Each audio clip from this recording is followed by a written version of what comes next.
This episode is brought to you by On.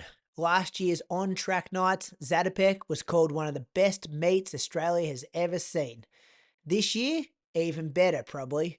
With some epic races and a DJ set by the Jungle Giants, the vibes are unbeatable.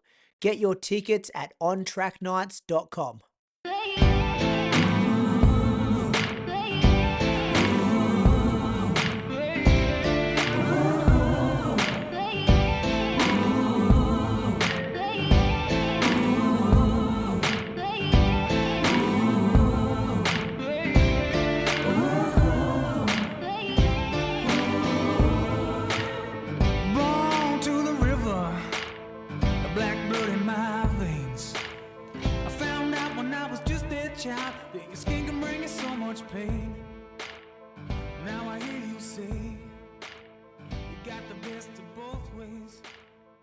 Welcome to episode number 366 of the Inside Running Podcast. A massive thanks for joining us for another week. Got a big show coming at you this week. Noosa Bolt happened over the weekend. Sydney Marathon becomes a World Marathon major. Looking forward to talking about that. New South Wales 3K Championships happened with a bit of controversy to go over. New York City Marathon. Listener question, Moose on the loose, and we'll preview a couple of things coming up. It's going to be a big episode. Welcome to my co-host. He came second at the Santa Barbara Marathon back in 2013. Julian Spence, how are you this week? Yep, fine, thanks. Okay, tired, injured. Now you've got me thinking about 2013 and my little trip around the US. What time did you run, Moose? Yeah. That one, I ran about 2 hours 32, I reckon it was. Oh, Got yes. dusted by a Kenyan. What did Kenyan run? Oh, not too much faster. No, he wasn't the best Kenyan out there. Okay. We ran together for a while, and then he this big hill towards the end. You go up this fucking mammoth hill, which I didn't really know about, and then you go down the hill into the finish. You actually finish on the track, I think, which is pretty cool. But it was on Veterans Day. The race started with a flyover of these fighter jets. So it's pretty epic. Yeah. Yeah, sounds good. Can you remember your prize for coming second? Yeah, I do. I remember that it was something too big that I couldn't take home with me. Like it was like a ceramic something or other, and I had to leave it, unfortunately. Well, you just left in your hotel room or give it to someone? Yeah, I can't remember what happened to it. Oh, Can't remember. no. I just remember winning it going, well, this is going to stay here. Yeah, But, okay. Yeah. My other co-host, he won the JP Morgan Corporate Challenge in 2011 and still has the trophy in his kitchen of his new house in 2024. Welcome to you, Bradley Croker, up in Canberra. Thanks, Brady. Yeah, we got a free trip to Chicago for winning that race. That's a good prize. Is that the highest value prize you've ever won in all your years of running?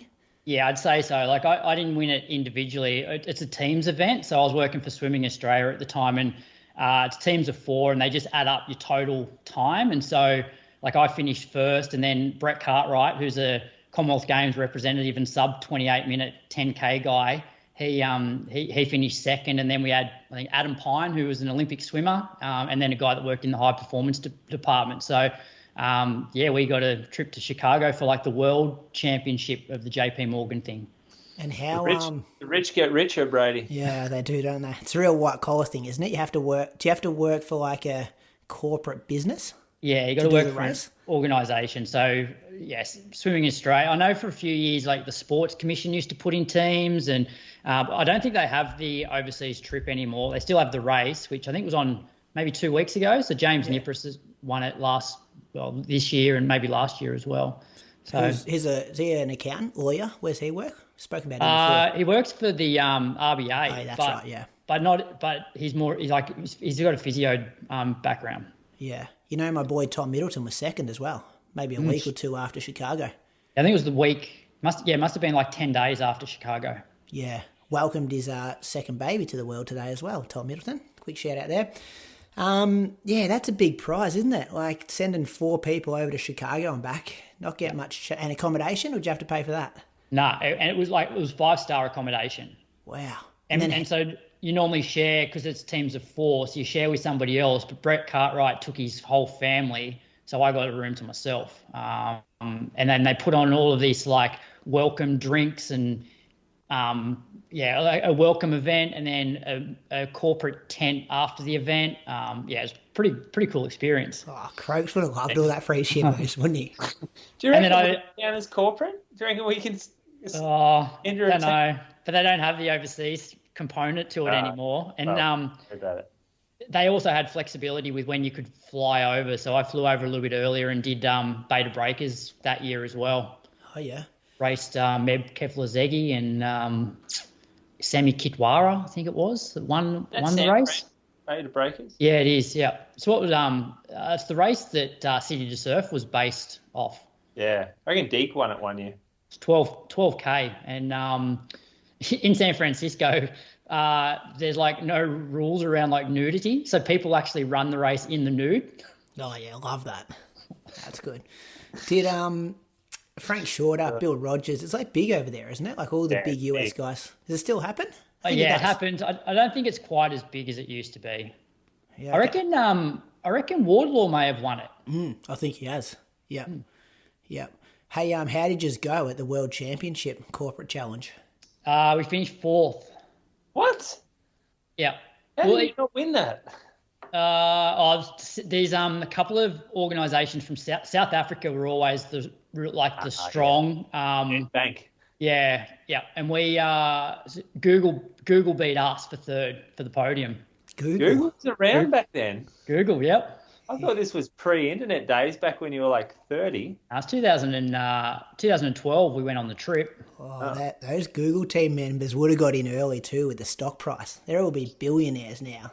Who's this team from Google that are beating you and Brett Cartwright?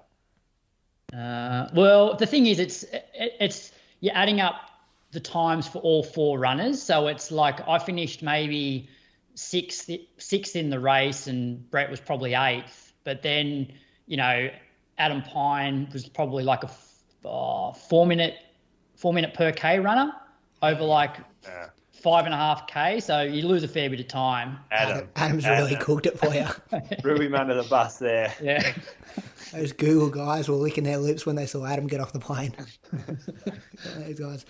All right, let's talk about some running. Did you say you injured, Moose? Tell us about your week. Oh, yeah. Fucking sort of build up all week. I've been doing – it's actually really obvious now when I sort of consider it in retrospect. But I've been doing a lot of gym lately. Ton of gym, squats and a bit of deadlift stuff, Bulgarian single leg squats or whatever they're called. On the Pilates reformer, doing the leg press off that.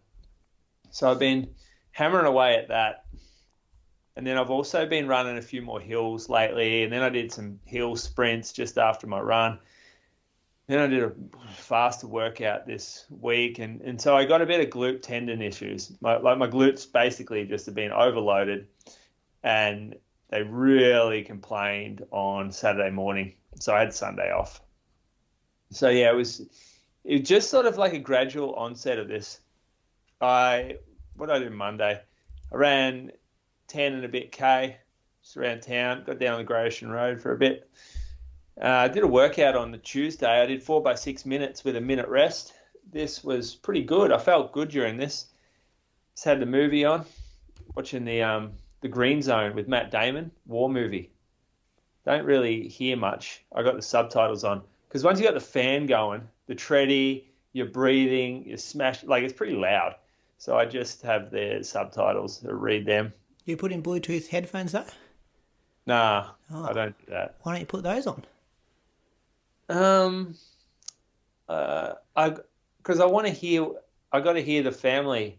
Like at one point I look around and Pia's like 10 centimeters away from the treadie going 18k an hour. Like she was about to neck herself on that. So I got to have some awareness still.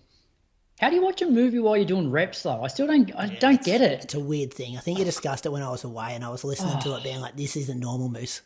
Well, you're on a treadmill. What else are you going to do? Stare at the black screen. But it's 18k an hour. It's not like it's not conversational jogging pace. Like you still got to concentrate, and like it's like I don't listen to music when I do workouts. Like the only time I listen to music is when I'm out like jogging. I just can't concentrate on anything other than the session when I'm doing the session. Yeah, I don't know. I can't listen to music at the moment. My mind is so busy, preoccupied with work, that if I try to put music on, it's just an annoyance to me because I can't think about work. So a movie, I can focus on it and I can watch it and tune out. And it's actually quite relaxing.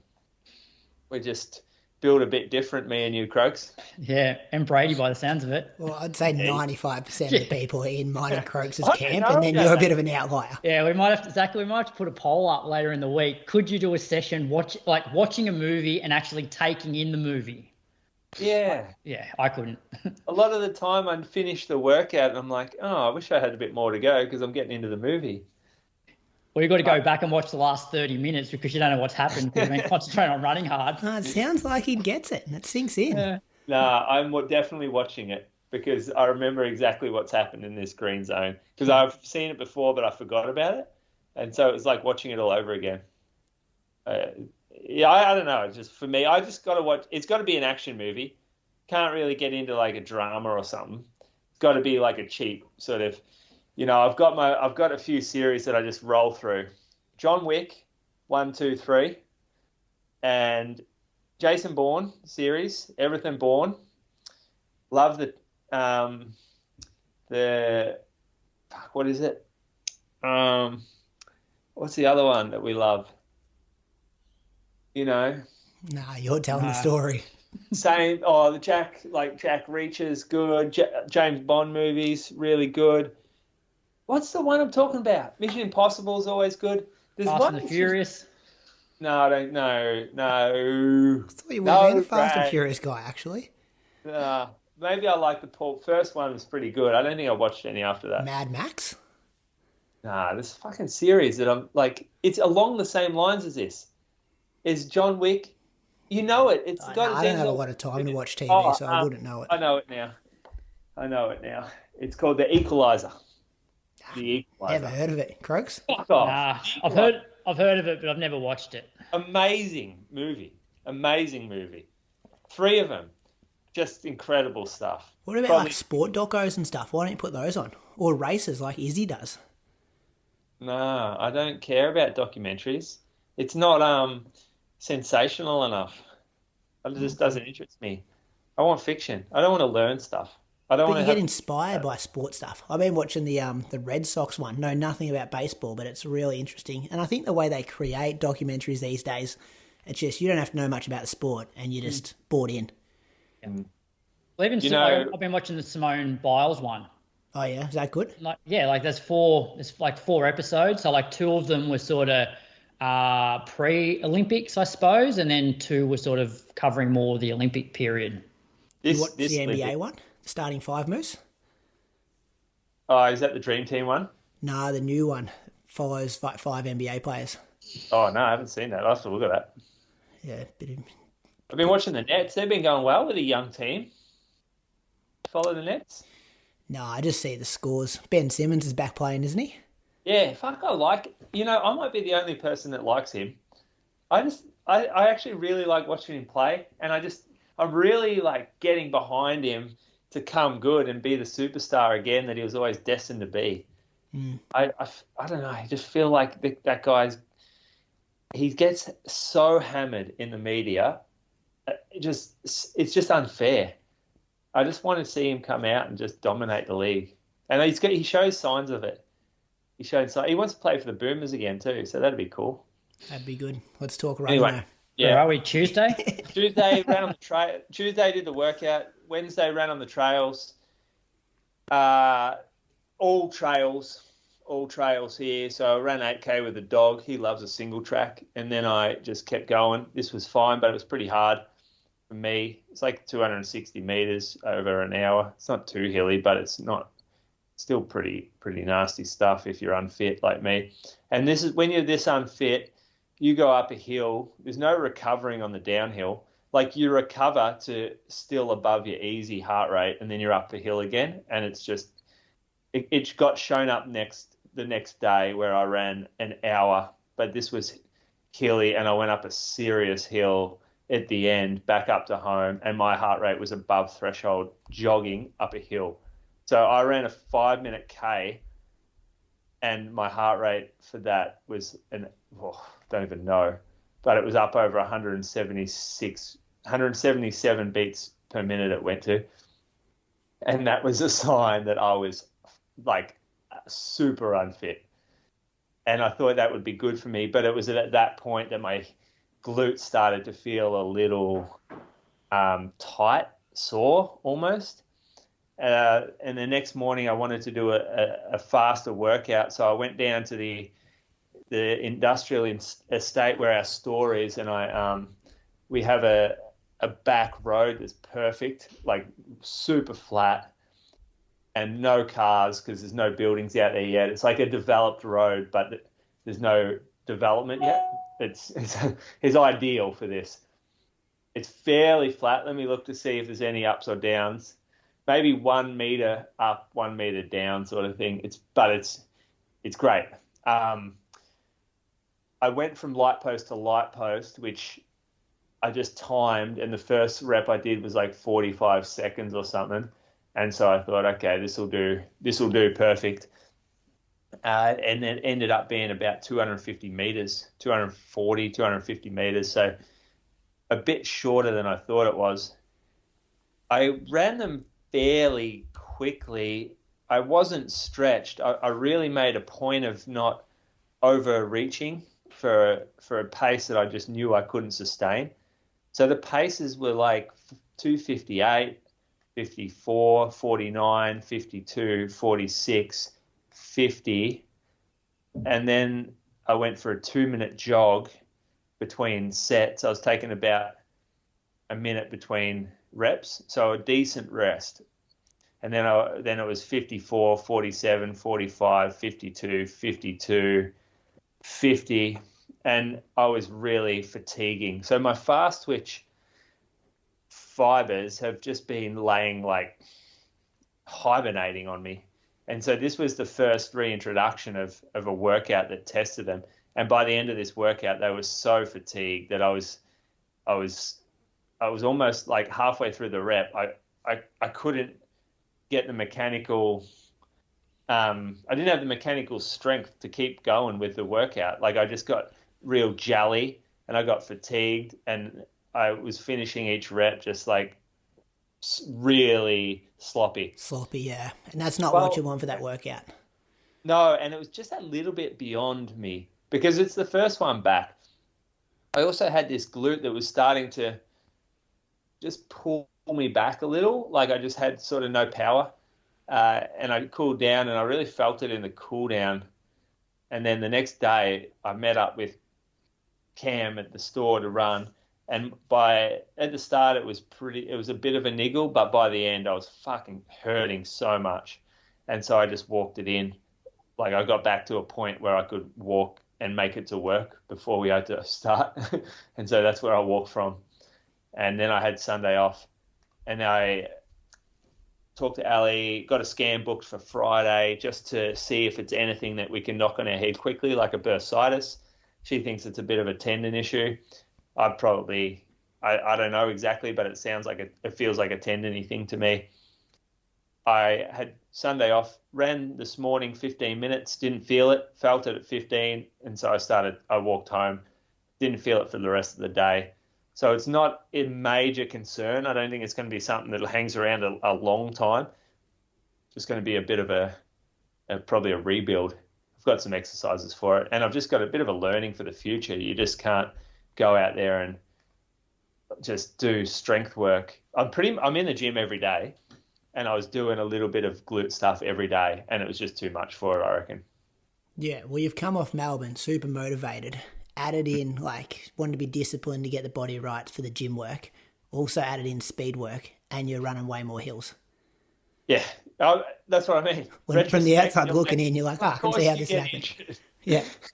You're a real idiot. And you've also coming off like a month of like not great consistency either.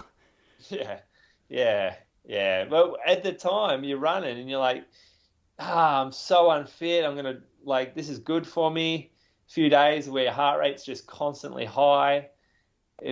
Although it might not be a pace that you would consider like real gray zone stuff, it's the heart rate that's gray zone stuff. And I'm just getting stronger in the gym, which also means that I'm getting a bit more carried away. Like I'm able to do stuff in the gym that I've never done before, just because I have all these baseline movements down now. And it's fun, but it's also a trap because, it's like the runner that suddenly becomes a little more accomplished, and now they're doing all these various workouts, and they're racing a lot, and they get hurt, and they're like, oh yeah, here's the reminder that we're fragile. I ask this question with all due respect, and that I don't have the knowledge because I don't run hills. But do you think your group runs too many hills, which then these little, in the group that you guys, the guys we know, the Ali, the Tobys, the you, kind of the three people we have a lot on the show, just these little niggles that come up from, do you think you just overdo it? Because I know you guys love them and you rate them, but do you think this could be, and I don't know because I don't run hills, could this be one of the triggers to some of these injuries?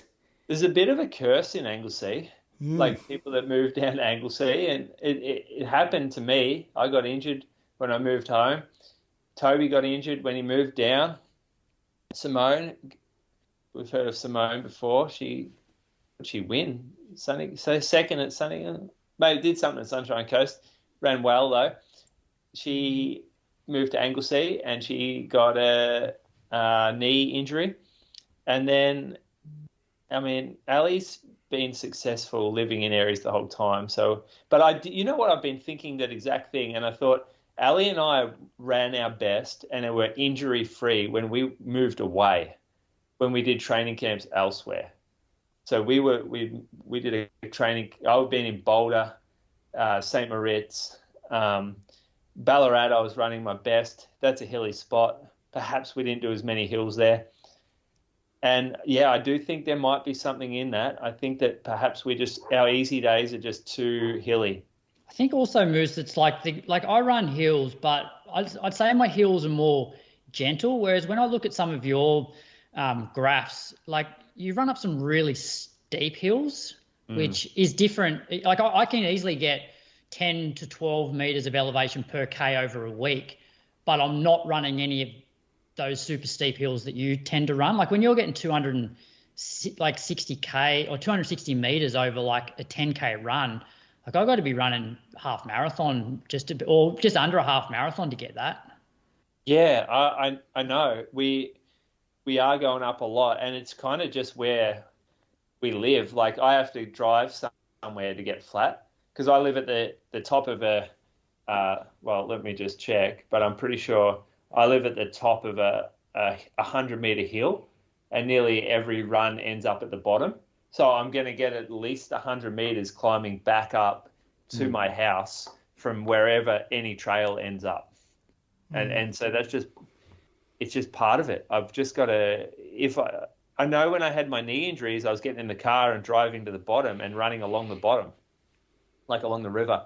And that's probably what I need to do again, just while I come back from this glute thing, because it is so much worse on a hill than it is flat. Could be something in that. When do you get the scan? I get it Friday. I booked in for it. I'll just see how I go. Yeah. I won't actually get it if I'm feeling fine. I just can't take the time off work. So it's booked in. If it's bad, still by Friday, I'll go and get it. But I'm just going to resist doing it. Sounded positive today, though.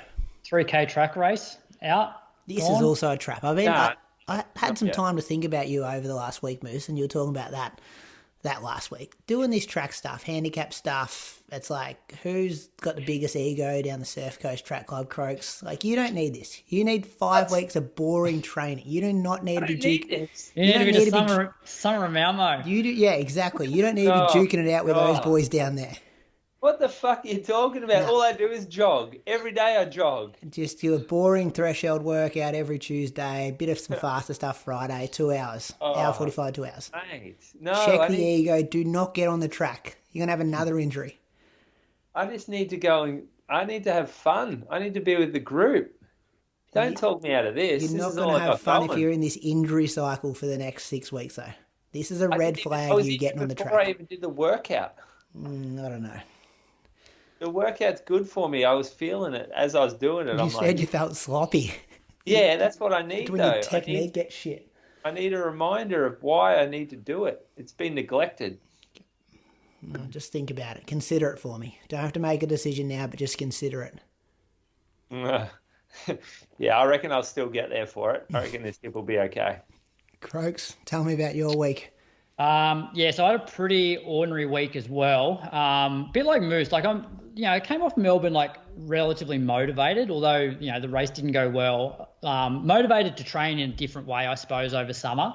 But it's taken a while to get like I'm feeling good again. Obviously I had the Achilles stuff, which I thought I was on top of, but then Tuesday it sort of flared up again. So Monday I just got out for just over 10K at 420s after work. I think it was fairly warm. And then Tuesday we had our first session back down at the racetrack. And so the people that raced the marathon, this was the first session back for them. And it was just some 2-minute reps off basically 1 minute slow jog to feel. So I thought, that'd be a pretty like cruisy session. It was a little bit warm. It's like when the weather changes and you haven't been training in, mid-20s, although mid-20s is not super hot. It's like if you haven't been training in it, it sort of catches up on you. But like I struggled in this big time. My back and my hips were just no good at all. So I started the session with Zach, and about 2 to 3 reps in, I'm like, I am not covering the ground very well at all. I'm working way too hard. So I then started to just drop back and did a couple of reps back with Rob. So I was running like 318, 320, 327, 318, 320, 317, 325 for 2-minute reps. So like nothing crazy fast, but I just felt like I couldn't run any faster. And that's what happens when my hip and back just don't work properly. And then my Achilles started to like get niggly because I couldn't get my hips into a position where I'm actually like hitting the ground and propelling myself with my glutes.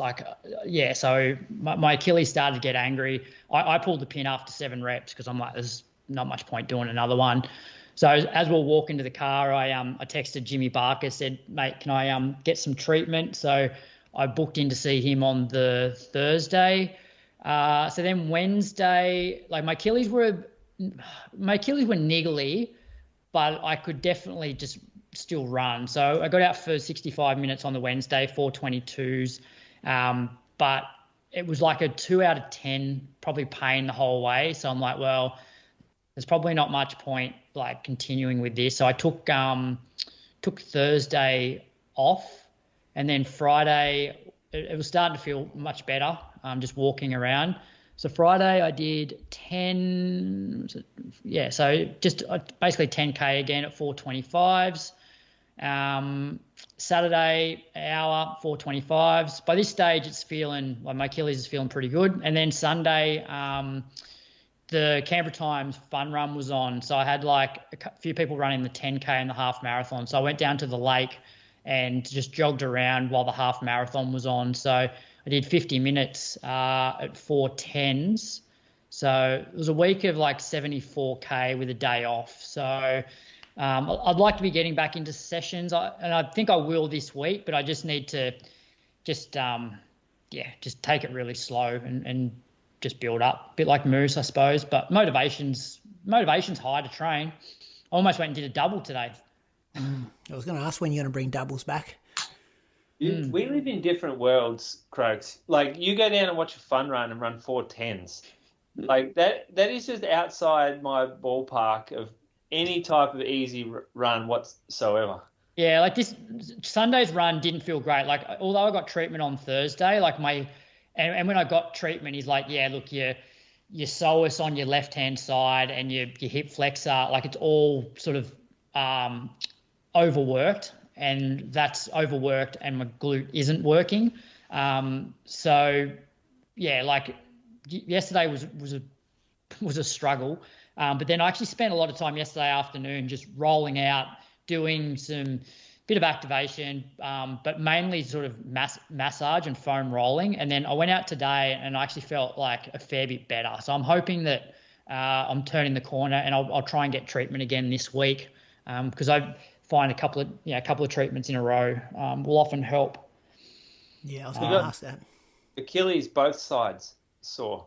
Well, yeah. So after Melbourne, it was my right that was actually the one that was, stopping me from being able to walk properly. Whereas now, like, both are niggly when I get out of bed. But that's always the case because for me, the Achilles is a load thing. So when I was in like the middle of marathon training or even the end of marathon training, like my Achilles were fine. And then do the marathon and then take a whole week off, don't do much for the second week. So then that deloading has made my Achilles sort of more niggly again once I start up.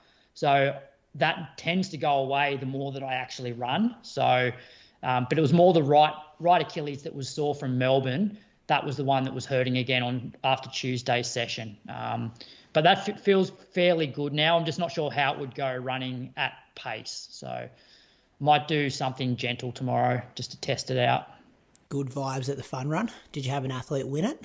So I had a lady that I coach. She won the half. So she won the half last year and won it again this year. Back to back. Back to back, yeah. So she keeps winning. They'll name the trophy after her. But she came from a cycling back. I think I might have spoken to her about it before. She won a silver medal at the World Juniors in the individual time trial, and then pretty much quit cycling. Yeah. So she's obviously got an engine on her, knows how to hurt herself, being an individual time trialist. But yeah, just got to keep her in one piece. Join us at On Track Nights, Zatopek, for loud crowds, festival vibes, and fast times from world-class athletes. Zatopek 10 is one of the most prestigious races, and it's getting the On Track Nights treatment. Partnering with Athletics Victoria, On is bringing back their trademark spectator bridge, a beer tunnel, a tattoo artist, and a DJ set by the Jungle Giants. And of course, delicious food options to keep the energy high. Make sure you get down to Lakeside on the 14th of December and get your tickets at ontracknights.com. Good. I'll go through this week. I had a bit more fun in my week than you two boys. I had a very enjoyable week. No doubles is amazing. Like, you finish your run in the morning, don't have to think about running for the rest of the day, can eat what you want, good family time. I've been enjoying it. Energy levels a bit higher, not running as many Ks. Could get used to this, boys, but I kicked things off Monday. We were down at the Royal Children's Hospital during the day with the kids. They were doing their yearly allergy testing. So that's a big day. 2 kids, both my kids have EpiPens. So they pretty much get tested on the stuff they're allergic to. So kind of pretty traumatic. Whenever you're in the Royal Children's Hospital too, like when you're just walking around the corridors and past the Maccas and stuff there, I've spoken about it before. It just makes you really grateful of probably your kids' health and also like the level of care and support we have in Australia as well. Like some of those people working with the little tackers, the little kids, it's pretty amazing. So when we got back to Echuca Moama, I just did an hour at 4:30 pace.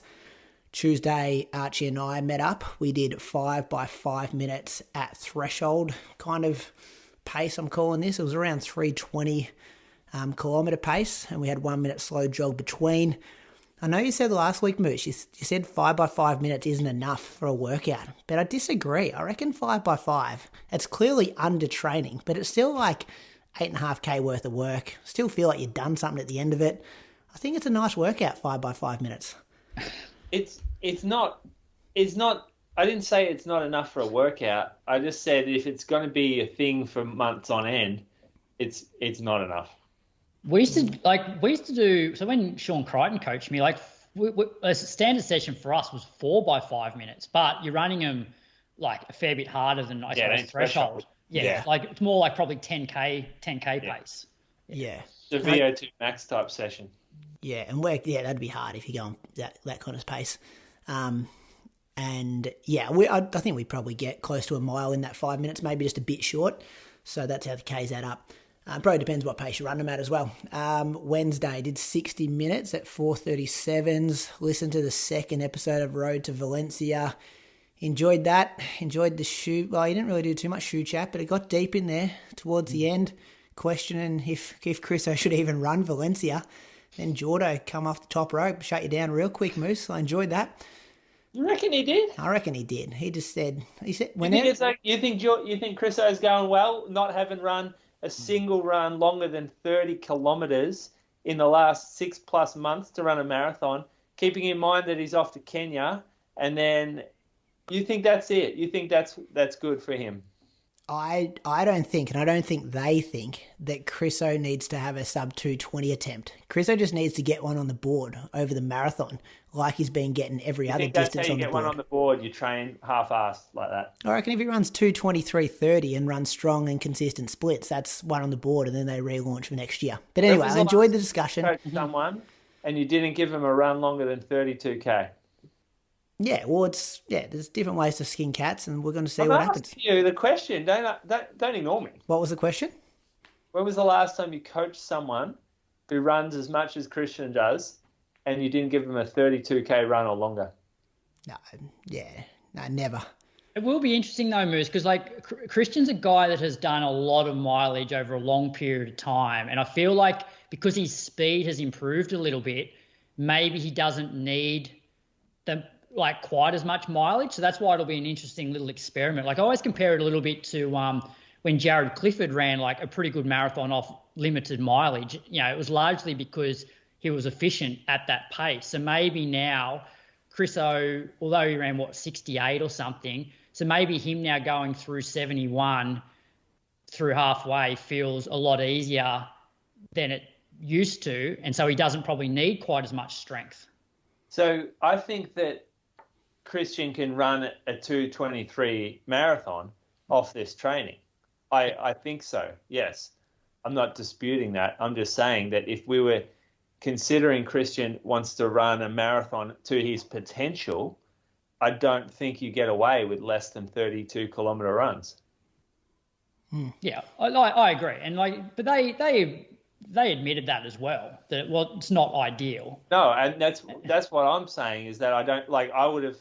And I'm not saying you go to a 12-week block either. I'm saying that if the marathon was in January, I think that would have worked best, given that they've used the 10K and half marathon as races that they've hit, and it's been a detriment to their marathon training. Yeah. But it is Valencia. It's very hard to pass up a chance to run Valencia. Plus, for Christian, it's been so long since he's put a half-decent marathon on the board. So going there and running 2:23 is actually a good result and will give him confidence for the next block. Attack the next one. Can you ask him whenever you're recording this week about that flood situation's pretty bad. And I don't think it's affected the course, but I think there's over 200 people have died now. Some places still don't have running water and stuff over there. So I'm interested because I feel it's got 2013 New York vibes that Sandy, was it Hurricane Sandy? And they called it off because it was they just didn't think it was the right thing to do to have a fun event in the same place where people have just suffered. I guess it's 3 or 4 weeks, or probably longer, 5 weeks in between. It's massive for their economy though. If you would start to think the businesses would want it if they're just getting back on their feet. They need that. Yeah. Anyway, they'll know more about it being based over there. Yeah, that was Wednesday. Thursday, got on the track, boys, the grass track, 10 by 200s. Then I jogged the other 200 as a recovery. I averaged about 33, and I'm going to say this was fast but controlled, not all out 200 metre speed work. It's on the grass. It was wet because the sprinklers had been on. It was 6:30 a.m. in the morning. So, and I'm getting old too. 33s, 34s feel fast for me these days, which is crazy because it's my 5K PB pace. And I'm just how do I run this for 12 and a half laps continuous? And now I'm doing 200 metre efforts in it. But it was good to just be on the toes and just touching that speed, kind of how you spoke about before, Moose. Just before you carry on there, Brady, because I did comment here, because I know Jordo... A few comments on that one. Jordo has sent through a bit of information on this Summer of Malmo training program, which pretty much, this was your second session for the week, and his 2 sessions are either a tempo or, 30 minutes worth of threshold work broken up into like 4 to 8 minute reps. And the other one is pretty much 100s, 200s, 300s with decent recovery, maybe doing them on hills every second week. And so when I saw that you did the 10 200s, I'm like, he's jumped on the Jordan Donnelly program, but you're doing them off 1 minute recovery instead of 2 minutes. So are you on the Summer of Malmo Jordan Donnelly plan? Is that what you're planning on doing? Well, if you go back to the end of last week's episode, I said I'm just going to do threshold stuff every Tuesday, then I'm going to go to the grass track every Friday and do some 400s. And then Jordo's pretty much typed exactly what I said into a message and said, you should do this. And I'm like, well, this was the summer of Brady, but it's called the summer of Malmo, which I did a bit of reading on. And it makes a lot of sense. It's that boring training, which I was talking about before, that touches on, the threshold work, the speed work, and he's still very much big on doubling, which I haven't put in yet. And I would love to have a conversation with him or Malmo. What's his name? Malmo? George Malloy. Malmo. But that's his old runner from the US, and he ran at Athletics West during the when they had their big doping regime, the Athletics West. Oh, okay, yeah. So he posts on Let's Run as Malmo, and there is some pretty cool training information on there on what they used to do. This was originally set out, I think, for college runners in between seasons, like when they went on their summer break and they don't have official training meetups. And a lot of them travel to like different locations for the summer and work, like go to the mountains or something. Yeah. Yeah. Well, give me your thoughts on this, boys. Like, I just said how I'm enjoying having my afternoons free at the moment, but this approach would be like doubles of like 35, 50 minute kind of split over 2 runs, whereas I'm very much keen to just go 60 or 70 minutes in the morning and then have my afternoons off just because it's convenient with family life. And I know doing 60 or 70 minutes kind of gets into a different area than 35 and 50 does. But do you think I can still do that? Well, you can if you want, but it's also less mileage per week. Like if you're doing just an hour and you're doing a 50 and a 30, like there's 20 extra minutes, which is, close to 5K times 4 or 5 or whatever. So it sort of, because I think Jordan was saying that you do this for 6 weeks, your mileage is going to be about 140, but you haven't killed yourself because the speed session's pretty gentle because you get 2 minute recoveries between 200s. Do you think you need that too? Like if you're not doing them all out, like top end speed work, like I could hit them in 33, 34, okay, without stretching. Do I need to be having 2 minutes recovery and then hitting them in 29? That'd be risky as fuck, wouldn't it? I'd do a hammy. It's a different workout. But at our age, like maybe college kids, but at our age, we don't need to be. Like speed work for me is 33 seconds, 200s on grass.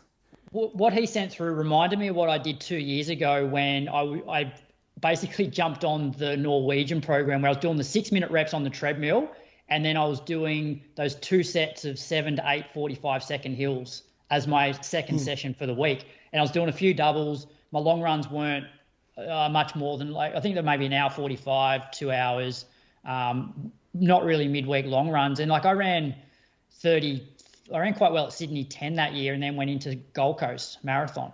Yeah. So I think there's a lot of merit for both you and I in terms of where we are at the moment, coming off that marathon and just wanting to get through summer. Oh, yeah. And there's nothing on the program. Like there's all my calendar. I have nothing to be like, okay, I now want to shift it and make it more serious. So this is fun, achievable, manageable with time and family and stuff like that. And I'm enjoying doing something different. And it's it's a program where you never wake up in the morning and go, oh shit, I've got that workout today. That's going to test me. Everything's just like, cool, got this covered. Wednesday did 60 minutes, 4:24 before school. Saturday got out for an hour, listened to Shoe Geeks.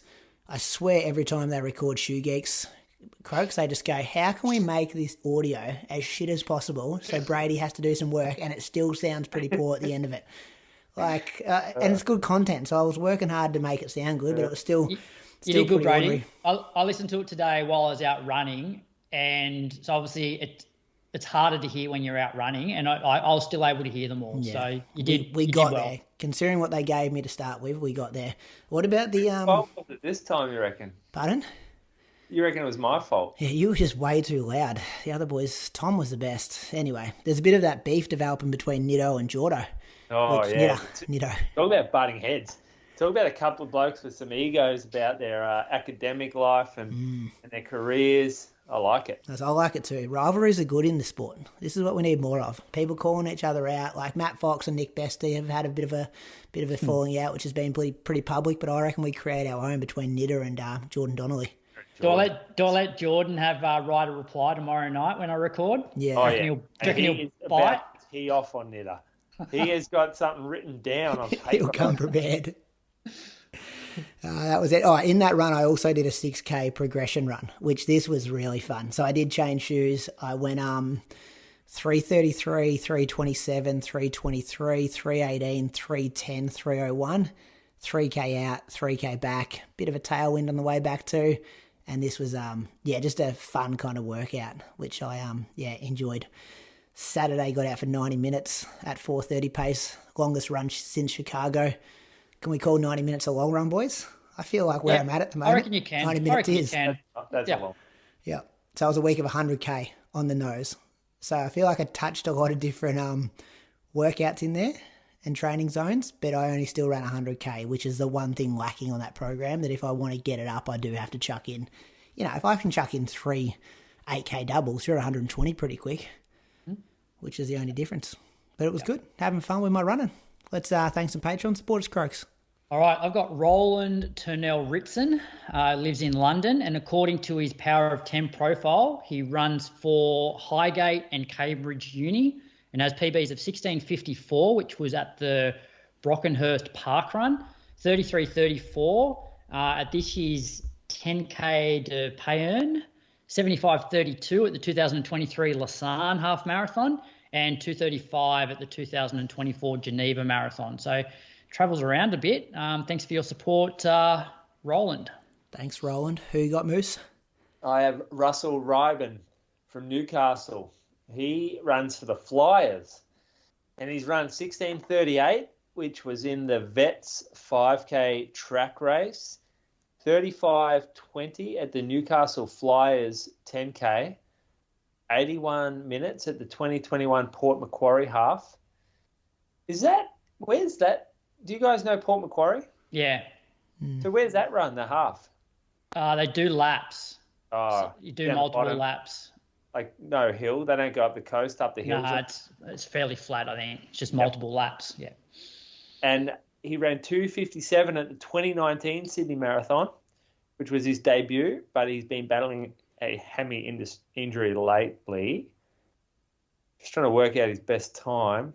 I think it's the 16:38. Yeah, it is the 5K. Not by a ton, but it is the 16:38. Yeah. Thank you, Russell, for your support. I'm going to thank Joachim Hansen, boys. I reckon I got that right. Joachim from Stavanger in Norway. Joachim, like I don't Joaquin know. Phoenix. Sort of. Is that how you pronounce it, Moose? I don't know. This from Norway, boys. Well, none of us know. Mr. Hansen. Why do they always have weird names in Norway? I think the same thing about us over here. 16:52 he's ran for 5K. Tell me the best one here, Moose. 16:52 for 5K, 74:52 for the half. No, you got to tell me where they're at first. That's what I want. I want to hear the location of these races. Solndegegen, 5K. That's pretty good. The half marathon was at the South Jordan half marathon, and the 2:39 was at the Valencia marathon. Which one's pretty even? Oh, yeah, I reckon they're pretty even, actually. Consistent performer, Joachim. I reckon the 2:30. 5K. I reckon the 2:39 is actually pretty good. Off those. I'll pay that, Croaks. Massive No, thanks. I think I'm going the half. Look at Jeff Risley. Jeff Risley ran 73 and ran 2:39. Jeff Risley. What about Jeff Risley calling me out during the week that he wants to race me to do a race after I beat him at Stall in 2012? Relax, Jeff. You've been to 4 Olympics. I'm a part-time school teacher who lives in Brady, you beat the bloke by how much? 18 minutes 2 weeks ago, and you're worried about him. Yeah, but I don't want to be in that 18 category. minutes you beat him by, and you're sitting here shaking. He wanted to go me at the Roo Run, but he wanted it to be in the kids' race, the 4K. Not going all the way to Anglesey to do the 4K Roo Run. He would coach girls that do the 4K. You can't be racing against girls you're coaching in high school. Yeah, well, anyway, we'll keep negotiating, Jeff, and we'll come up with a race that suits both of us. It will not be on the track, though. He was talking like Vic Miles or something. Like, that's not happening. Anyway, thank you to all our Patreon supporters for the support of the Inside Running podcast. You can help us out there if this show brings you value at patreon.com/Inside Running podcast. 3 different tiers. If you love bonus content, the top tiers for you. You get Road to Valencia every week. You get the show early every week on the middle tier. And we'll shout you out as well on air. I'm working on the monthly. I've got to sub out Chriso, bring in a replacement for that as well. So keep an eye on Road to Valencia and potentially a monthly episode this week as well. Now, Croaks, we've got running news, and we've got a big announcement this week in running news because we've got a new partner. Axel Coffee are going to be partnering with us for the next couple of months, and they're going to be the partner for the running news every week. So with a massive thanks to our official race results partner, Axel Coffee. For the best in specialty coffee, visit axelcoffee.com.au. And before we go on, a massive thanks to Zoe and her husband. Zoe's been a runner in Melbourne for years. Always see her at AV races. She's the owner of Axel Coffee. Runs for Collingwood. Brothers Liam Delaney, who's been around for years as well, the athletic scene. And just good, honest people who just love running. And we're stoked to partner with them, with the Inside Running podcast, being big, long-time supporters of ours. And boys, the coffee product is a good partner to have. This is high-quality stuff. I've been getting through mine. Did you guys get the same flavour as me? Did you get the green one? Yeah, I did. Yeah, what'd you think? Because I'm going to get mine off the bench over here. It's been going down very well. Did you get the same, Moose? I haven't needed to open the box yet because I just filled up. So mine's sitting there ready to go as soon as the grinder needs refilling. So, yes. But we go to a cafe that uses Axel Coffee in Torquay, actually. So and I really like that coffee. So yeah, it's been a great one for us. Seasonal espresso, that's what I've got. Tastes like milk chocolate, stone fruits, panela. Is that a word? That's good. Panela. Did you get that one, Crooks? Yeah, I did. Yep. Yeah, very appreciative of their support. First bit of news. Oh, and keep an eye out. We're going to be doing some competitions, some exciting things over the next few months. Noosa Bolt's first bit of news. This was good. I like the Noosa Bolt every single year. I like turning it on Saturday night.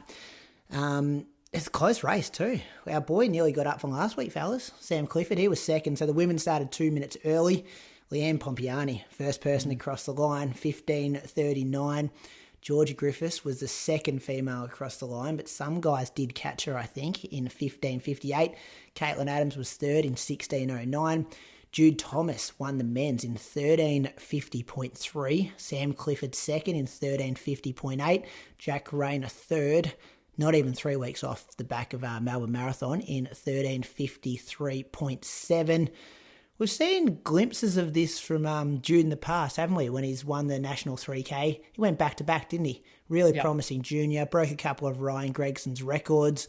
It was almost like, Jack probably not at 100% fitness. It was a good opportunity for him to take the win in what was a very close finish. Leanne Pompeani was always... Well, did you tell me before the race, Moose, that you thought Georgia Griffith could have been a threat? Oh, she should be a threat over 5K. She's our 3K record holder. She should be a threat. Yeah. But has she had much experience running on the road, you reckon? No. Yeah. And Leanne's too smart to make it a slow race. And off the back of the Olympics as well, I'd imagine George has probably taken a bit of downtime, so probably not in tip-top shape. But Leanne's just unbeatable at the moment. She's been like that for a while now. Even when she was injured, she was nearly unbeatable. Did she win 3 races in 4 weeks? Melbourne Half Marathon, Burnie 10, and then Noosa Bolt. Yeah. And she also won Sydney Marathon 10K not long before Melbourne. Yeah. A few weeks. Was that 3 weeks before Melbourne? National Cross. And National Cross, yeah. Jeez, it's a good body of work in the space of 7 or 8 weeks, isn't it? She was good. Stream was good. You could see a bit. Craig Mottram goes hard on that microphone. He just calls it like they're racehorses. And you can tell he's only seeing what he gets on the screen. So he's like, something flashes up, he just spits it out. Something else flashes up. It's like he doesn't breathe for the whole 20 minutes. I reckon he had 3 breaths in 15 minutes of racing. It's pretty difficult because he has to commentate for the crowd there too. Yeah. And that's different to sitting at home just providing some special comments while everyone watches, because they don't see what's going on up the road. And it is a pretty electric sort of crowd that afternoon, because you've got all the people that are racing the triathlon the next morning out to watch, banging on the placards. So, yeah, like they're up and about. So he's obviously trying to add some excitement for them. Do you reckon he enjoys doing that? Like being the guy who used to get interviewed as the star, now he interviews people? Like, it seems to come natural for him. Interviewing people would be very different to having to commentate, which I don't reckon you would love. Yeah. I don't think it looks real enjoyable, to be honest. He was doing the little interviews at the end, like the little 10, 20-second ones. I know, but it's still on the spot and you're live, and I don't know, it just doesn't seem like you want to do that. That's my take on it, my read. Yeah. Anyway, it was good. It was enjoyable. I thought they did a good job. It is, I was listening to Louis McAfee on his podcast, Journeyman it was called. I gave it a listen yesterday on my long run. And he was talking about how they moved the standard this year, maybe from 17 minutes for the men to get in to 18:30. And then you could, because the concept is that the men are trying to catch the women. But what ended up happening is that Leanne was catching the back of the men, which I think this is a really special once-a-year race where you have a concept like that. I know they do it for Run the Bridge in Tassie, but then from the punters looking on who might only watch the Noosa Bolt and the crowd there, to then see Leanne chasing men down at the finish, I think it loses a bit of that special once-in-the-year kind of race. And you're letting in, it doesn't sound like much changing it from 17 minutes to 18:30, but it opens it up for some more participants. And then he was saying that he had training partners who have ran 14:05 for 5K who couldn't get into the race because the race sells out because they've only got so many spots. So that's another side of it, that if you're going to make it a slower standard, the bibs get taken. And it may be a controversial take, but, and I know we still have it for the Olympics and World Champs and Com Games, but it's okay to say. Do we still need some elite only races? Well, also there's the sort of the safety factor as well, because it's a really small loop. It's like a 1.2K loop maybe. So, you don't want the women running up the back of the men, like slower men. So I think there's nothing wrong with having an elite race. Well, it's a bit of a spectacle, isn't it, for the crowds there? And I always look at Noosa Bolt, like, even when Archie told me he was doing it, I'm like, oh, Noosa Bolt, like, you'd want to be fit to go up and do Noosa Bolt. Like, it was always one of those races that you'd earned a spot to do Noosa Bolt. You got to be in that kind of top 20 or 30 people in our country to do that event. So it'd be interesting to see what they do in years forward. 15 minutes could be the back of the race. That's what you would be. That's the kind of thing that I thought about. Oh, yeah. If you run 15:30, you got to make sure you're not coming last. Had a bad day. Yeah. So, it was good to tune in there.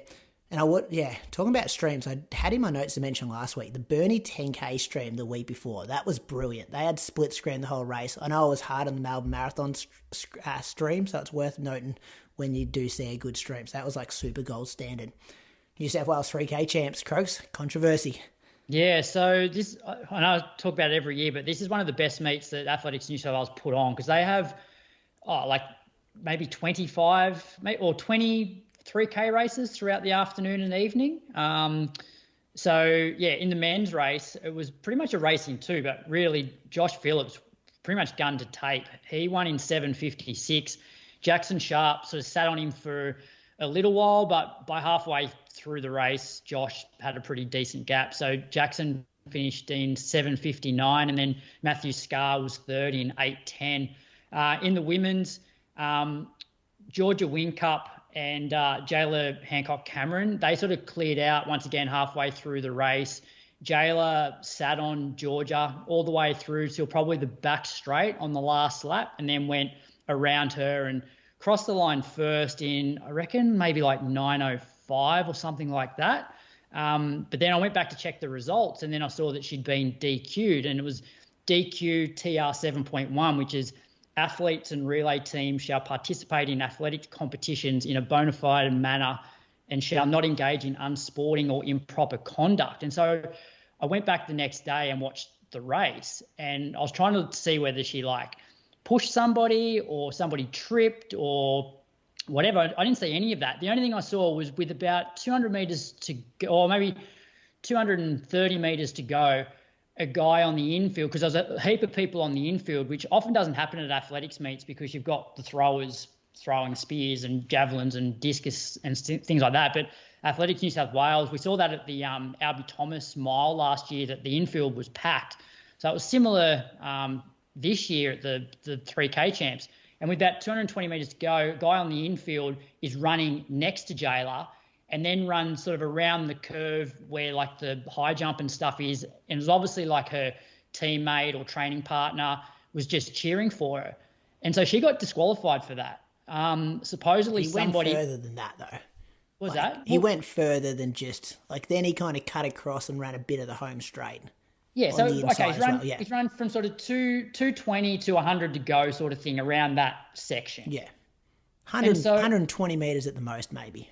But the thing is, it's somebody complained to have her disqualified. Yeah. So, and it wasn't even Georgia or Georgia's coach, because I'm good friends with Georgia's coach, and I actually messaged him on the Sunday saying, do you know why Jaylah was disqualified? And he's like, something about a teammate was running next to her and somebody put in a complaint, and he thought it was just poor form, whoever put that complaint in.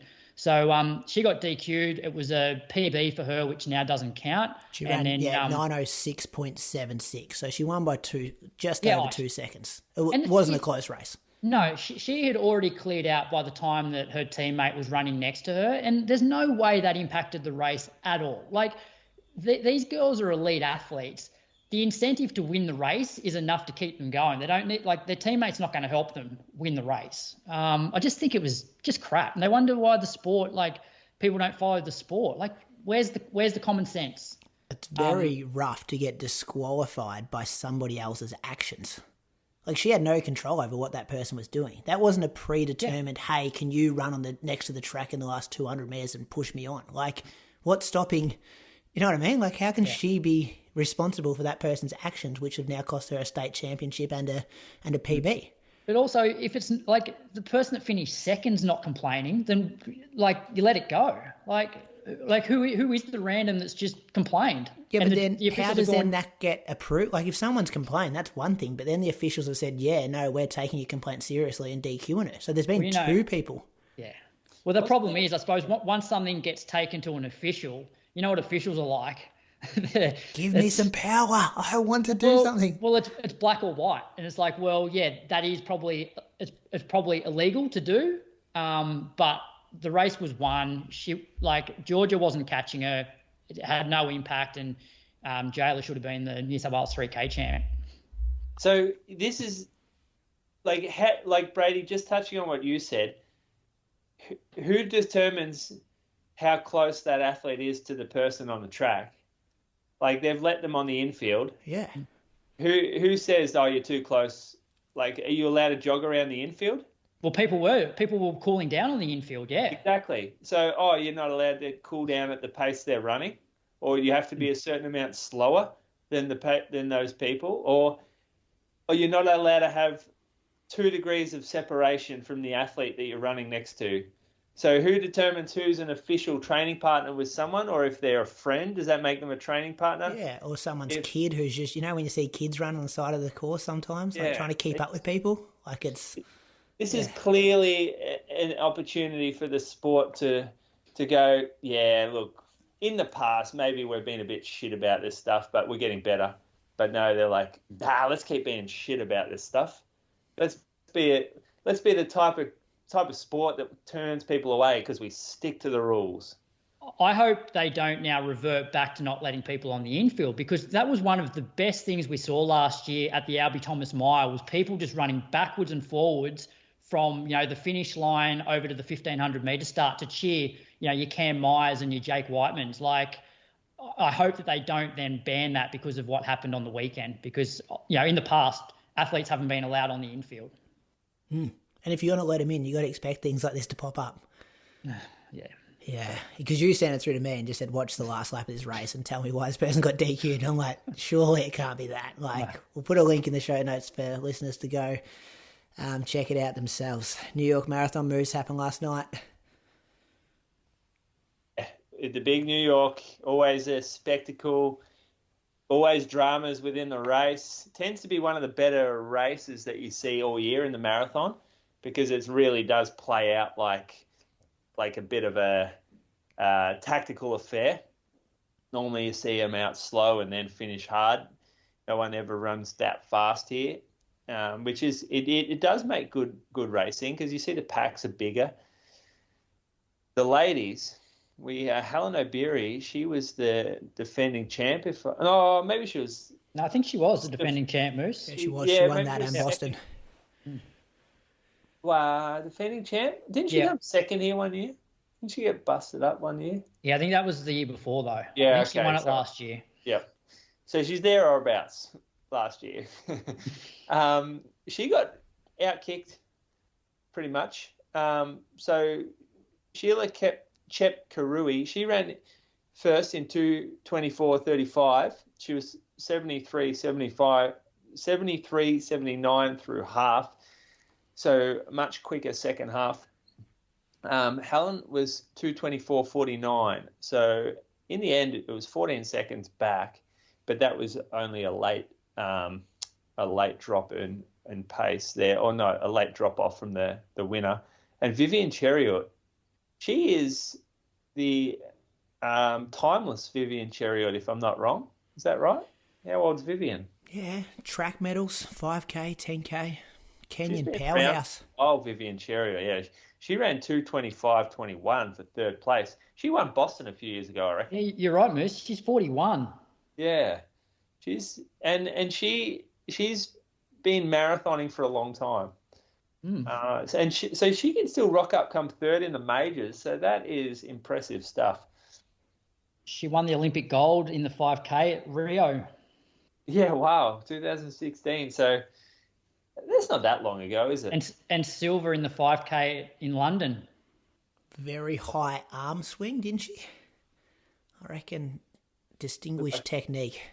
Like Hellen Obiri, she's got an arm swing on her. She throws the elbows out, doesn't she, Hellen? Yeah. She had a big year, Hellen. Won Boston, second at the Olympics, second at New York, and injured for a while in there. Third. I think she was third in the Olympics. Yeah, she was. Safan and Asefa bounced off each other with 100 metres to go. Yep, you're right. In the men's, Abdi Nageeye, he ran 2:07.39, and again, like 65.33 through half, so really kicked it down here. Abdi is from, go Brady? He is from the Netherlands. He is from the Netherlands, yep. So he is a European runner. He's beaten Evans Chebet, who is a very fast guy. I reckon Evans has been thereabouts in some of these majors as well, perhaps the winner of a few. He ran 2:07.45. Yeah, just on Evans, he was very unlucky not to make the Kenyan Olympic team. A lot of controversy when Evans, I think he was left off their short list of 7 as well. Because I think he'd won Boston, Croaks. I can see you Googling him as you're talking. So he won 2022 Boston and also 2023 Boston and won 2022 New York. Yeah, so he's great on the hills and they left him off a hilly marathon. Yeah. PB's 2:03 flat, Valencia. Yeah. What's a guy got to do to make a national team? Wow, yeah. He didn't even make the squad of 7 as well. Albert Korir was third, 2:08. What was Olympic champ? Tamarat Tola. Was he 5th or something in the end? 4th. 4th, yeah. So decent field. What about so the winner, Abdi Nageeye, he 4th time racing here. 5th, 3rd, 4th, and finally got the win. So that's good to see. He's been around for a while. He would have enjoyed that. And there was an American in the race, boys, CJ Albertson. This is his 2024. 2:10.07 for 5th at the Olympic trials. 2:09.53 for 7th at Boston, 2:08.17, 7th at Chicago 3 weeks ago, and then runs 2:10.57 for 10th at New York. That's a good year. Good year for CJ. He's the guy he's a bit crazy, I think. Yeah. Check his Strava after Chicago. Like he was doing massive workouts the weekend after. Yeah, I know he's done some treadmill stuff. Is he the treadmill? Yeah, he puts the heaters on. Oh yeah, but I reckon he's maybe the world record holder for the treadmill or something. I reckon you're right. I reckon he's around like 2:12 or 2:10 or something on a treadmill. Yeah, and he was the guy that was way out in front at Boston that year. Yep, sponsored by Brooks. Yeah. Yep. Yeah, I know who he is. Good return from him. So that was knowing that, thinking about how my body feels 3 weeks after a marathon, to think that he's gone and ran 2:10 at New York, insane. Other bit of news, boys. Big news dropped this morning. It was, I think it was timed with maybe the closing press conference or something with New York Marathon. Maybe like 6 a.m. our time, maybe 5:30 it come through. Sydney Marathon becomes the 7th World Marathon Major. It's going to be held on the 31st of August 2025. It joins London, Berlin, Tokyo, Chicago, Boston, New York to become number 7. Huge news for running in Australia. We got one. Yeah. It's do you think it changes the sport in the country? Yeah, I think I've got so many questions. I think it changes. I don't reckon it does. I think it brings more international people to run Sydney Marathon. I think it will I had mates this morning messaging me going like, so we're going to do Sydney next year. Like, you got to do it the first year it's a major. Like, that could be a bit special. Do we see domestic, like, elite and sub-elite Australians run it? Maybe not. Maybe they hang on to get money at Melbourne. I think it's very segmented our marathons now for domestic elites. I think you have Gold Coast, which might be the race you go to for points if it's the Oceania Champs, and you're going to need to do that if you want to get on any teams if you're not running under 2:06 something. So, you need to go to Gold Coast now for points. Then you've got Melbourne, who are opening up huge prize money and really looking after the local domestic elites. So you go there if it's not an Olympic cycle or you don't need points for teams, you'll probably go there and make a fortune. And then Sydney is obviously the major, which we're doing for the bulk runner. It's going to bring tourists over. It'll spark media attention. I think it does change running in Australia, but in Sydney, I'm not sure it changes much outside of Sydney. That's my thought. Well, we're also in a situation where there's a running boom anyway. So, I don't think Gold Coast or Melbourne woke up this morning and said, "Oh, this is going to be bad for us." Gold Coast has pretty much said we can't fit any more people in the course, and we'll just sell it out. Melbourne's selling out. Melbourne will have to go to. Yeah. I got an athlete coach over in London, and she'd send me messages like, "Hey, how do I go about getting into Melbourne? Is it going to be a ballot?" And I'm like, "Melbourne ballot? This is the world we're now living in." So, from a participation point of view, I think they're all going to be fine. And I'm not sure if I told you guys. Maybe it was on Road to Chicago. There was a lot of interest about Sydney from people overseas. Whenever people heard that I was from Australia, all they wanted to talk about was Sydney Marathon becoming a world marathon major. And you walk around those expos and you see the money. I don't think people are going to be worried at all to travel to Australia to run a major. Expensive cities, expensive flights. You see people walking around the expo in Alpha Flyers. One day there was a 3-hour wait at the Nike store just to get in to buy merch. People are not going to be concerned. There's tourism based around it. There's groups that will form. Berlin, you're running around and there's they run with flags that are fucking Brazil flags. There's 40 Brazilians running along all in one big package group. And they sell those entries to tourism groups to sell the packages on.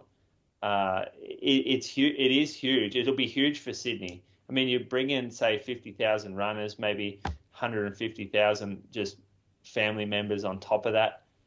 I don't know if that's the number they're going for, but that's about what a major is, isn't it? About 50? Yeah. Chicago was 55,052 finishes. Yeah. I think Berlin was pretty similar. Maybe Berlin was even a bit higher for finishes. And yeah, but I'm not, like, that's a big jump to go from, I think this year was close to 20,000 to be able to go to 50,000 next year. Like, when you're talking about what expos look like, what getting to the start line looks like, what race day experience and moving congestion throughout the course looks like, what finisher medal looks like, and all that. Like, it's doing it for 20,000 is different for doing it for 50,000. Surely they ditch the 10K straight away. That can go down. It's a standalone marathon only. I'd say so, unless there's something on the day before somewhere else in Sydney, like, a 10K. I don't know, like, obviously they won't close the Harbour Bridge 2 days in a row, but if they have a 10K the day before somewhere else, how do you reckon the entries will work? Like, do you reckon maybe next year it'll be, like, easy to get an entry, or you reckon it'll go ballot straight away?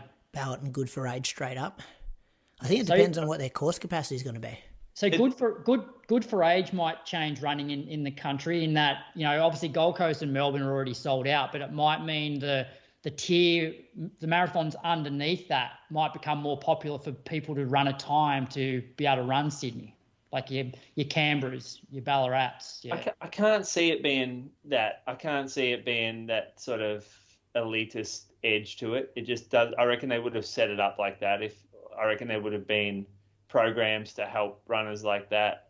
I reckon they would have chased. I guess they've got the Australian Championships there, which sort of do have that, but I feel like that limits you a lot, and I don't reckon that's what the running boom's kind of about. Like, if you want to capitalize on the running boom, people aren't doing it for that angle. They're doing it for like the finish stuff, the social thing, a health thing, community thing. So I reckon they'll go and just open the entries, maybe first in best dress the first year. I guess we'll see. Well, wouldn't it just be, there's always two options though. It could be, you're guaranteed if you hit these times. Otherwise, you can enter it if it sells out. Well, yeah, I don't know. It's going to be really interesting. And it's going to be, I'm not sure. So what do you guys think? Do you think the course has the potential? Like, we've talked about this a lot. Now that it's actually confirmed, are we happy with the course in its current state as a major marathon? No, and I think it will change. I think they will, I reckon they will have sat down after this year. And I was even chatting to somebody who's pretty high up in athletics about the event, and there was a few things that he agreed that need to be changed. And part of it was around the paths by like Piermont and stuff. Even from the wheelies point of view, he said they were coming down this pretty steep hill onto a path, having to make a really sharp turn, which is quite dangerous for them. But also think if you're wanting 50,000 people through there, you need to have it on a wide road. Like, the whole race needs to be on a wide road. So I wouldn't be surprised if they do make some modifications to the course. They did cut most. There's not much of that left anyway. Like, the year you ran at Moose compared to this year, the course was significantly better than the year before. So I think, what they've got that I think, obviously, it looks good in all the videos and stuff. Like, the scenery, we kind of take for granted. It's not until we go run Chicago and you're like, you're looking at concrete for 42K. Mm-hmm. Like, that, it is special running over the Harbour Bridge, then you run under it and then through the guard. Like, there's a lot of greenery, which is, I think the city really just needs to now embrace the event. Like, that's it. And I know it was different, for 3-hour marathons and 4-hour marathons to what Tommy DeCanto kind of said. We copped some shit for that. Some of the feedback when you guys were talking about how it was not so positive. What Tom had on course for support looked different later on the day. And I had this conversation with someone today. Like, Chicago could start at 4 a.m. and the crowds are still going to be there because the city embraces the race. Same with New York. Like, I'll be very interested to see how Sydney gets around Sydney Marathon being a major. Yeah. I agree too that, but you can't force that. That's organic. Yeah. Like, you can't just put DJs on the corner and a band here. They'll just play to themselves. You're going to have to do something within the city to bring people out. I like that they've changed the date, that they've brought it forward. So it's definitely going to be cooler at the end of August than it would be mid to late September, which potentially means that they could start the race a bit later, which may help with the crowds. Because obviously this year the race was a lot earlier than the previous year because of obviously the heat issues, I think. Whereas that's probably not going to be a factor now. Yep. What about you boys? You going to do it? Just say you've done the first ever Sydney World Marathon Major. Thought about it today? Not really. I liked it when I did it, but I want to do Great Ocean Road again. Like, that's my thing. So if that's at the end of May or mid to late May, June, July, August, it gets a little tricky to pull together. Just go have fun. Just go run 2:45. I got to get through races. I can't run fucking 40K without doing a training block. Could be an official pacer or something. You could be the 3-hour pacer. We'll do a live show up there. Croaks, you can do it. You did murder that course. Balloon on it. Yeah. It's good timing. So I turned 45 on the 27th of August. So it'll be like 4 days after that. So is it the age group world champs again? Don't know. Well, here we go, Moose. Hello. Here we go. You can see the math ticking in his head here. So, Will, you know how the big American ones, and I assume it's like that in like London and stuff as well, where they have like, it's really celebrated the first, today it was like, this is the first American athlete in New York. Like, do you think we'll have a different prize pool and they'll really look after that sub elite people who want to have a crack there? They already have, haven't they, the last 2 years? Aussies? Yeah, you guys spoke about that as well. Like, hopefully that's like celebrating it and that was all so quiet. I'm not sure. I better ask Tommy if he's been paid yet.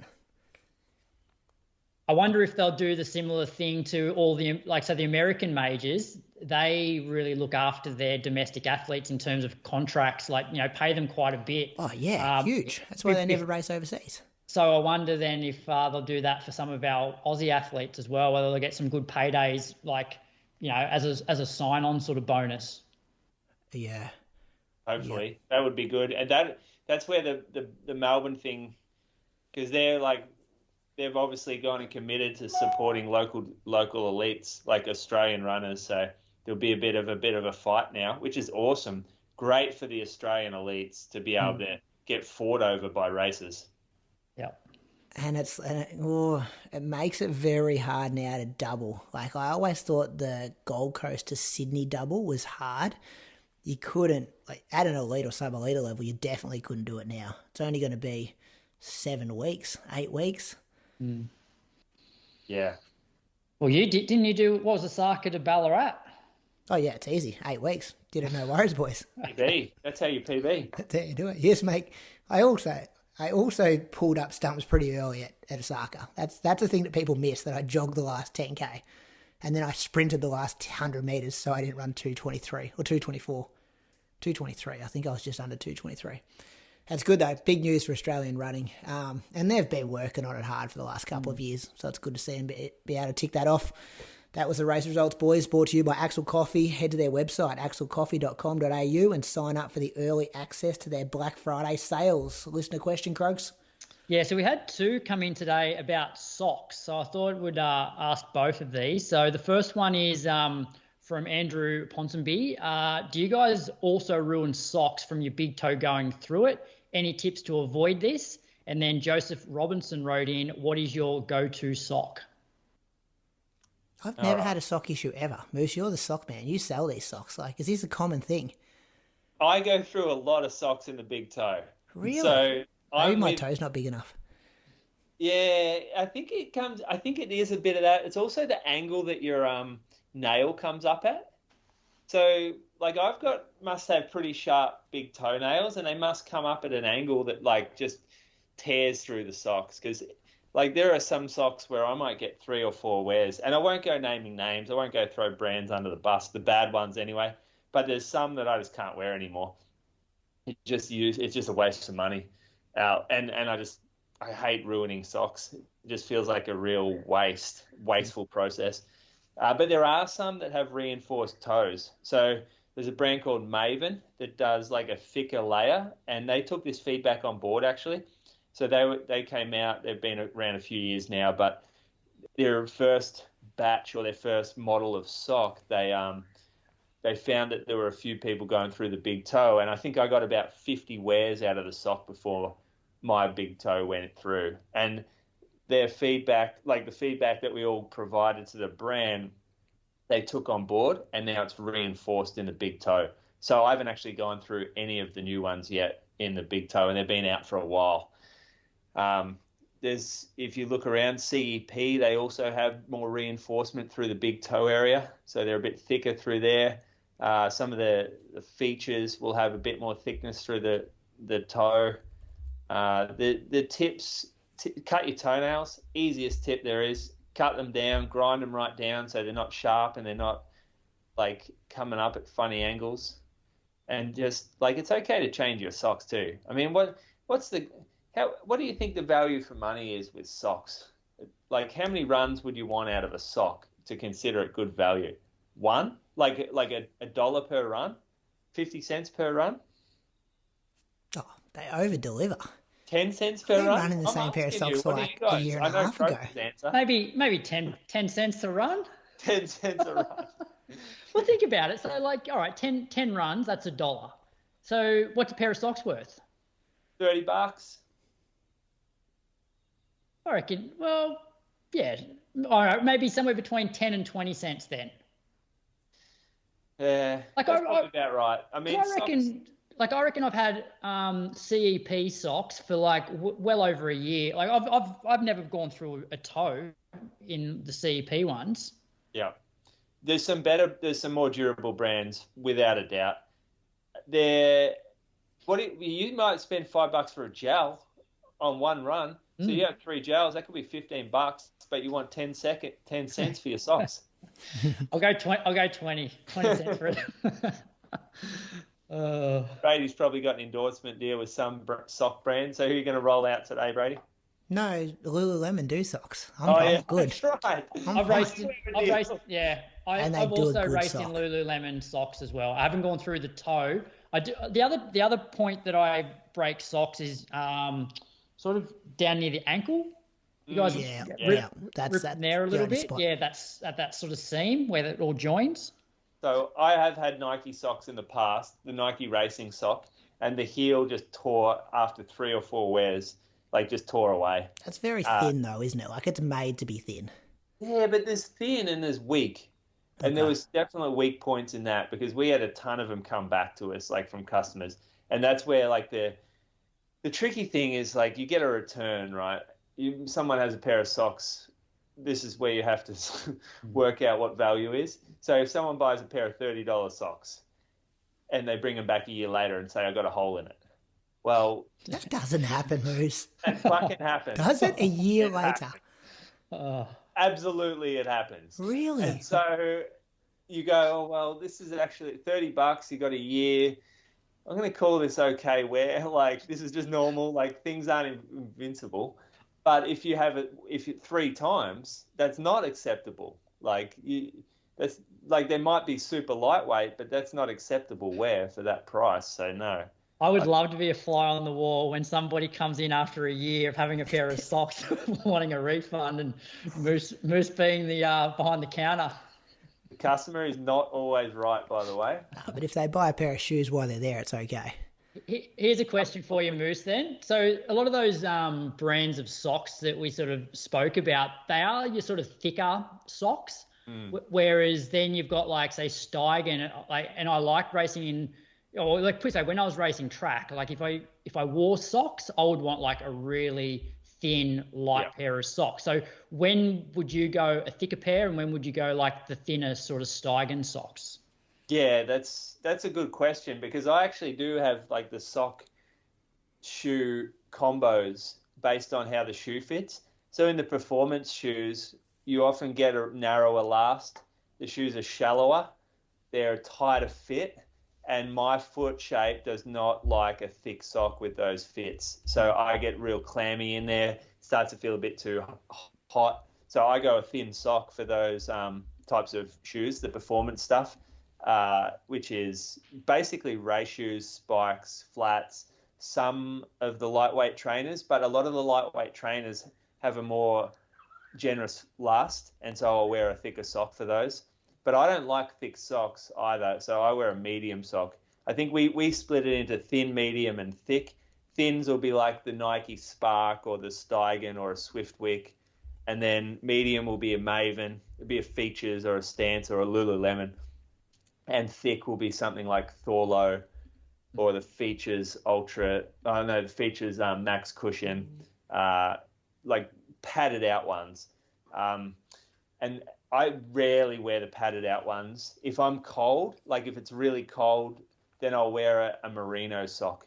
So a sock that seems to keep my foot warmer. They tend to be a bit thicker. They're also good with odor prevention. Like they don't smell as much if you're wearing them day in, day out, like if you're traveling or if you're hiking or, if you're in the cold and you want a little bit more warmth and thickness in your shoe, there's good merino socks as well. I've got a pair of merino gloves for winter. Carly's mum bought them for me from, like, I don't even know where, but they are so good. And you're right, like they just don't stink, stink. They don't smell. It's weird, isn't it? Because some of the stuff I put mine through. Yeah, running gear smell, sweat. Like, yeah.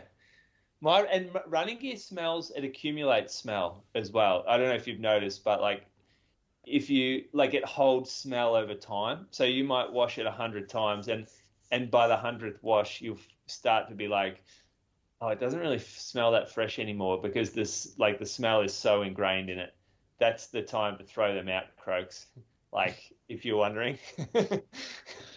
Thanks, Bruce. Yeah, I've seen some of your kit, and it probably smells how it looks. Croaks always looks good. Yeah, I'm clean, Moose. No, I don't mean you as a person. I mean your running gear. You're confusing me with Watto. Oh, that man's shit smells. I mean, that's just because he doesn't wash it. And he sleeps in it. That's a good callback. Like 320 episodes ago, I reckon. That would have been pre-episode like 50. That's a good reference. Some people got no idea what we're talking about, but that's okay. Moose on the Loose, you got something? Good questions, by the way. Good questions. No, I've got I'm not sure whether we should update on Tommy, but I just heard from him. I'll tell you later about the pay situation from Sydney. Okay. So what about Tommy couldn't get into London Marathon or Hamburg? He runs 2:11. Yeah. Yeah, I sort of committed him to that last week, didn't I? Yeah, I think I've got him in though. I had a connection. Do you? I think I've sorted him out, yeah. Get your manager onto it? No, not my manager, but let's just say Tommy may be representing the UK club and probably set the UK club's new marathon record-wise over there, coming off the championship start line. Well, I thought they got rid of that now. No, I think Tommy had some wrong information. I don't think it's looked down upon. I think it's okay. Right, all right. Anyway, get some info. Loose on the Loose. No, there is none. I'm going with this one that you've got, Brady. You've got a good one here. It's just a public service announcement to watch out for the information that running influencers put out there. I've been sent some garbage lately, boys. Just some absolute bullshit running advice. And the scariest thing is it looks so good. It's like professional photography. It looks sexy. They're the best looking reels you've ever seen. But just watch it on mute, because usually whatever they're talking about, they've got no idea whatsoever. And because we're in this day and age where anyone can choose what content they put out there, which is exactly the industry we're in, doing a running podcast, I 100% get, and I'm grateful that we get the opportunity to do it. But just be wary of where you're getting your running information. Go to your secondhand bookstore, see if you can find Deke's book. Listen back to the Sean Crichton interview. He was great for 50 minutes. I'm not saying we are good. I'm saying there's much better resources than us as well out there. But if we're sitting at a 5 out of 10, some of the garbage I'm seeing, they can't even get 1 out of 10. But there's some 10 out of 10 resources out there. Go to your local library and just type in marathon running. You'll get some great old school books that are going to be so much more informative, but they will not look as sexy as the stuff you see on Instagram. So just have your blinkers on. Is this a reliable source? Names, Brady? Oh, no, I'm not going to call people out. But yeah, I do love it, because I'm in a few message groups. People just send through it. The same screenshot comes through in 5 different groups. Just not that times mean anything, but just it's worth noting look up some Strava stuff. Look up some World Athletics if they've got a profile. Look up some race results of some of these people that are dishing out the information. Look how much they actually run. Anyway, that's mine. Just a public service announcement. I reckon you got to name some names just so we know what you're talking about. Nah, you know I'm beef free on this show. I just like to keep everyone happy. If Noosa Bolt want to let 30-minute 5Kers in, let them in. It's all about being supportive here. People probably say the same thing about us, Brady. Oh yeah. Why do you listen to those guys? Yeah, because one of the hosts has got 2 stall sashes hanging in his lounge room. That's why I listen to it. We got runs on the board, boys. We got Australian reps. We got stall sash wins. We got the JP Morgan 2011 champ right here. Croaks once met Pre's sister and mum and his mum. Yeah. Like that shit you just can't read in a book. Like. You're not finding that at the op shop. This bloke's talking to absolute running royalty before. My Facebook profile picture for his mum and sister. Is it? Yeah. Have a look. I have to look you up after this. No one knows who Pre is though. We're talking now. Pre's getting a bit old. We need to. Steve Prefontaine. We'll put an image of him up over the week. Without Limits. Yeah, watch that doco. So yeah, it's like anything you do in life. Just if you're going to get your car fixed. Just make sure it's a qualified mechanic. Oh, you want to stir me up a bit. We got this. This happens in the shoe world so much. It's probably worse in the shoe world, I reckon. Oh, yeah. People have no idea what they're talking about. They're recommending shoes to the general population. You just can't do that. Like, shoes are so particular for different people. Everyone's got different feet. Everyone runs different. Everyone's got different injuries, got a different history of injury, different places where they run. Like you can't go doing this recommendation stuff based off, I recommend this shoe type shit. It just doesn't work like that. We would never do that in a store. But brands now, you'll notice brands are starting to prioritize the influencer over the credible running community. And that's just the cheap wins that they'll go for. Because it is like getting that shoe brand in front of as many people as possible, and that's the way to do it now is influencers. Even if the actual content is pure shit, it doesn't matter. It's about views. Yeah. Yeah. Okay. Yeah. It's pretty awful. Like some of the brand people that are involved, the actual give a shit about the product, they must hate seeing it being butchered like that. But the marketing people fucking love it. So it's a real two worlds out there. There's the market world, which is all about the influencer community, and then there's the actual product team that they've got a lot of integrity around their product. They don't want to see it bastardized, but that's what happens. Yeah, imagine that. Imagine you're in the lab making the shoe and then you get sent a reel of some guy with 200,000 Instagram followers or whatever, talking about the shoe, and you're like, that's not why we made it. That is not who it's for. Or a guy or you're in a lab, you're making a shoe, say you're on, and then you get sent this podcast from this bloke who's talking about how they rip up his heels and he doesn't know what to do with blisters. Just could have used some anti-chafe, would have been fine. Hey, that shoe has had issues with people blistering, hasn't it? Hey. I was never recommended. I was just saying this is what happened to me when I ran in it. And I should have been on payroll with the good shit I was saying about that until my last run in it. That was a great shoe. I haven't had many come back, to be honest, mate. It could just be you and your heel. Have you typed it into Instagram? Type it in. A few influencers are struggling with it. That's really true. I was backing it. I was glad my blister healed up because I was backing it last week. That's another thing I'm not listening to Jordo about. I'm still doing workouts in good shoes. I've got too many good shoes in my shed to pull out the old Luna Racers from 2014. Do you know how bad that would feel? I'm tempted to do it just once. Just see how bad it is to go back. Never run again. You never run. Your body would just disintegrate into dust. Well, I've even got some streak sixes. So they're the marathon shoe before the 4%. I've got both the Flyknit one and the normal upper. So yeah, I don't know if I could get in those again. They were crazy because they weren't very stable because they were so flexy on the top. The mesh ones were better, but the mesh ones tore real easy. Yeah. They all used to through that 4 foot. A lot of people wore them for cross country and they just split.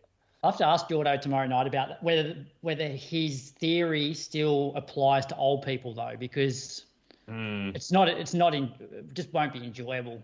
Like if I was 28, I could probably go to old shoes, but mate, you're not going to have to ask him. He will have Nida in his fucking little screen, sight screen, ready to go. What do you call that on a gun? Scope.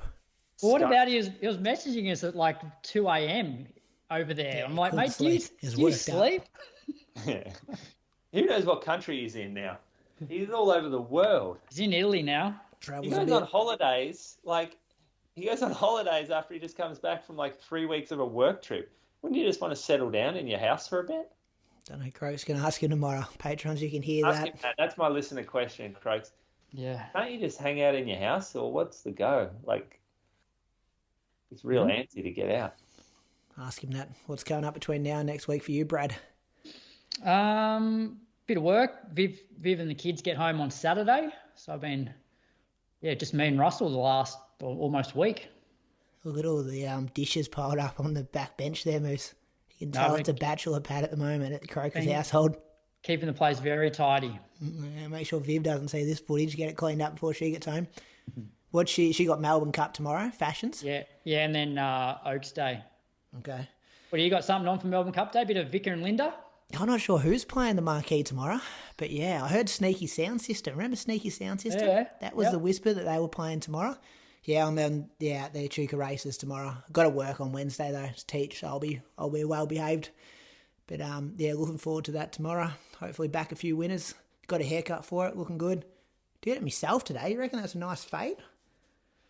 Oh, that's pretty hard to do. Carly did the first bit, and then I tried to fade it off a bit by myself. But anyway, that's good. Moose, what are you doing next week? Or between now and next week? Torquay Triathlon this week, so I'll be working down there. Working Saturday, Sunday down at the triathlon. I got my scan Friday.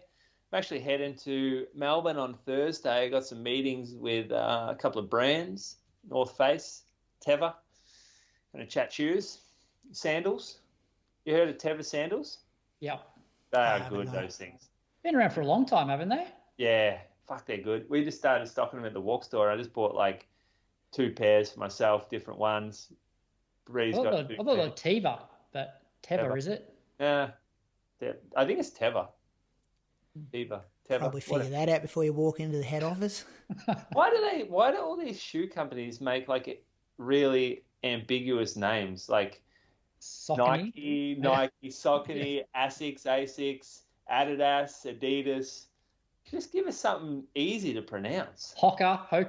Fucking hell. Mizuno and Mizuno. How do you pronounce it? You put the Japanese accent on it every time? Mizuno.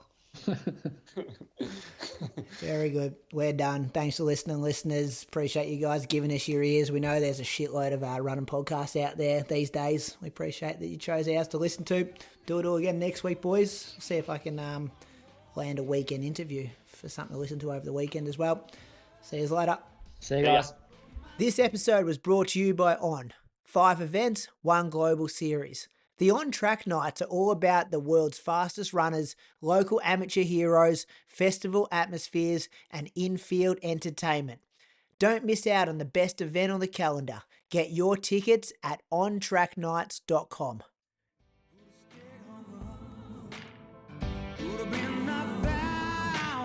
But here I stand, a man whose roots he understands, and I'm gonna hold my head up high. I was told as a young man, doesn't matter if you're white or black. Just show love to everyone you meet, doesn't matter if it don't come back. Undercover of my skin, I've heard all your names. If it's all the same, I'll keep on walking. Undercover of my skin, I've heard all your names. If it's all the same, I'll keep on walking. I keep holding on to the hope that all the suffering was for sunset.